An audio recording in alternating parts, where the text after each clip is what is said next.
Welcome everybody to the first official episode of Future Considerations. Hope you enjoyed our pilot. Sorry Malcolm Gladwell about the name, but Future Considerations is the name we're going to be using here on out. My name is Julian.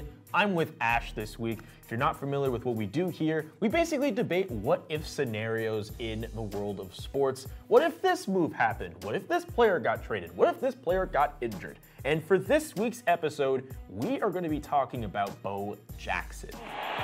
And here goes Bo for the touchdown. What if Bo Jackson never got injured? We know him as the two-sport legend that we know him to be, playing baseball and football. But what if he never suffered the injury playing football, which cut both of those careers to a halt? Let's start off with this question. Would Bo Jackson be the greatest athlete of the 20th century? Well, he was actually three The sports, not quite Jim Thorpe level, but he actually was also a star in track and field. Yes, that's true. He was not, there was no money he thought in track and field, so to support his family, smart guy, decided to pursue baseball and football. Look, he's the only guy who's been an all-star in baseball and football, but at the same time, I think the challenge with Bo Jackson really was that he actually wasn't, it was impossible for him to play both sports. So in some ways, he was kind of shortchanging, one or both of those careers. He would basically play football throughout the year.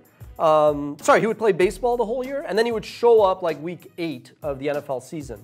So in some ways, while I think he was a supreme athlete, and there's no doubts about the fact that on any given day, he was probably the best athlete on the field, when you look at the totality of either season, I just feel like there was always a handful or even dozen better players in each sport, and even at their position. Again, in a given play, he could run over anybody as a running back, and as an outfielder or hitter, he could probably do better than most players. But over the totality of the season, no, I don't think he would have gone down as the greatest athlete, because the greatest athlete is not just the greatest athlete on a play, unfortunately. You have to look at seasons and careers, and I think he kind of was shortchanging himself in that sense. So I'll say this.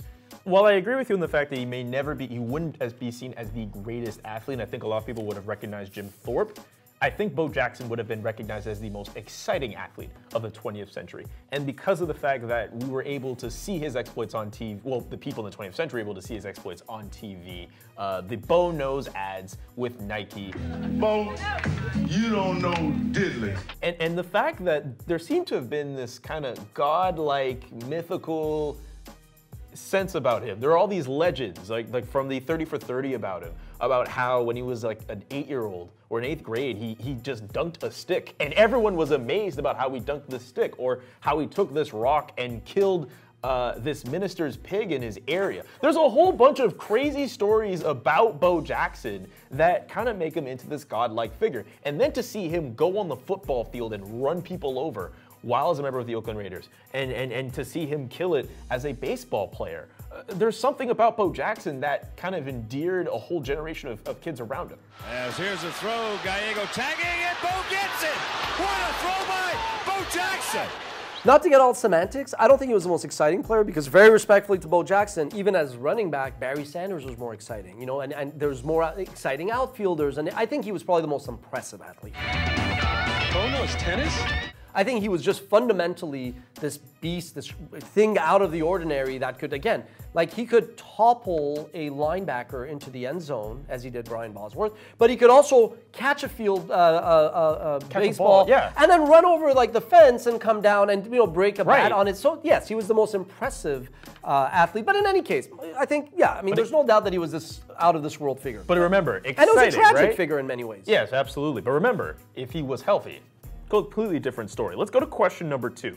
Would he be a better baseball player or a better football player? Personally, I think football player. He had the pedigree going in from college, a Heisman Trophy winner, a #1 draft pick by the Tampa Bay Buccaneers in '86, going down as one of the greatest college players ever, and then obviously coming into the league with that high status, and then obviously killing it with the Oakland Raiders.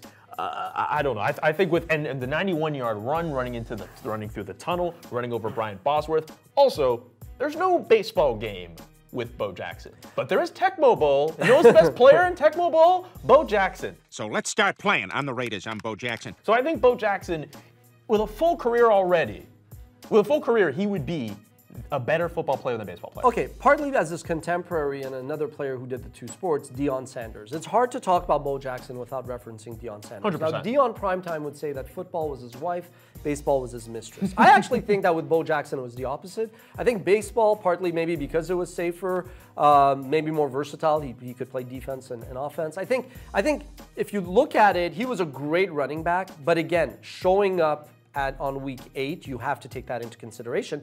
I think setting aside his college career, where yeah, he was Heisman, he was like crazy, he had a far better college career as a football player. But if you ask me about the pros, I think baseball was probably where he was a better player. So that's the caveat if you look at the pros only. Very quickly, who was better between the two? Deion Sanders or Bo Jackson? Well, look, I think Deion had the better career in terms of team accolades. I think he won the Super Bowl and the World Series. He was the only player to do both. He did a TD and a home run in the same week. But I think on any given day, even Sanders would admit that in the Sugar Bowl, Bo Jackson kind of toppled Sanders. Yeah. And when they played against each other, Sanders, who is always not the most modest of guys, unlike Bo Jackson, we're out of time, my final comment is, Sanders stated on the record that he goes, Bo Jackson was one of the best athletes to don a uniform. So I think if you look at just strictly the player, Bo Jackson, no doubt. Okay, so I'll say this much, even though the time is out here. Deion, statistically, probably the better player. But Bo Jackson, I think if I was alive in the 80s, I'd be wearing Bo Knows clothes, and I'd be a big fan of Bo Jackson. But to be fair, the reason the careers were better was the injury, which I think was the tragedy. I mean, Bo's still around with us, thankfully, but that's the tragic figure that was Bo Jackson, getting disqualified from his last year in Auburn in baseball because the Tampa Bay Buccaneers visited him and essentially allegedly lied to him. Yes. And then the injury, which was a kind of normal play that he was so strong as he carried, I think it was a safety or a corner, he kind of dislocated. Anyway, just tragic figure, but ultimately, I think you're right about that assessment. Ash, always a pleasure to talk these sports topics with you, whether on camera or off camera. If you have any suggestions for topics we should discuss on this show, please leave them in the comments. We may even take one for a future episode. For Ash, my name is Julian. Thanks so much for watching this episode of Future Considerations. We will see you all next time.